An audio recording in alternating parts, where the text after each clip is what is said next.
Yellareddypet CI గారి ఆధ్వర్యంలో Yellareddypet SI మరియు టీం ఒక ముగ్గురు ప్రాపర్టీ అఫెండర్స్ పట్టుకోవడం జరిగింది.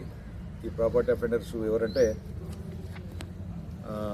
మరాఠీ రాజేష్, ఇతను సిరిసిల్ల వెంకటాపూర్ వాడు.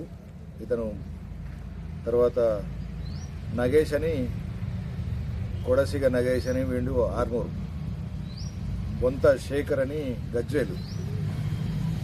ఈ రాజేష్ ఇప్పటివరకు 18 కేసులు పాత కేసులు, ఒక 4 కొత్త కేసులు ఇప్పటికీ మన రీసెంట్ కేసెస్.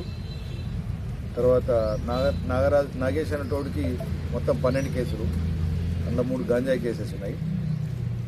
శేఖర్ అంటే అతనికి ఇంతకుముందు గతంలో 30 కేసులు ఉన్నాయి, ఇప్పుడు 4 కేసులు, మొత్తం 34 కేసులు. వీళ్ళు కాక ఆడేపు రవికుమార్ అనే వ్యక్తి, వీడు పద్మశాలి, డివై నగర్ సిరిసిల్ల.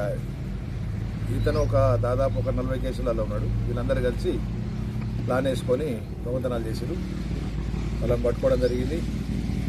పట్టుకొని వాళ్ళ దగ్గర నుంచి 13,000 క్యాషు, తర్వాత ఒక వెహికల్, మోటార్ సైకిల్, దొంగతనానికి ఉపయోగించిన ఒక మోటార్ సైకిల్ కూడా రికవర్ చేయడం జరిగింది. వీళ్ళంతా ప్రొఫెషనల్ అఫెండర్స్. అంటే వీళ్ళకి ఏంటంటే జైలుకు పోవడము, జైలు నుంచి మళ్ళీ రావడము, తర్వాత మళ్ళీ చేయడం జరుగుతుంది. కాబట్టి వీళ్ళ మీద పీడీ యాక్ట్ ప్రపోజ్ చేయడము జరుగుతుంది. కాబట్టి కఠినమైన చర్య తీసుకోవడం జరుగుతుంది.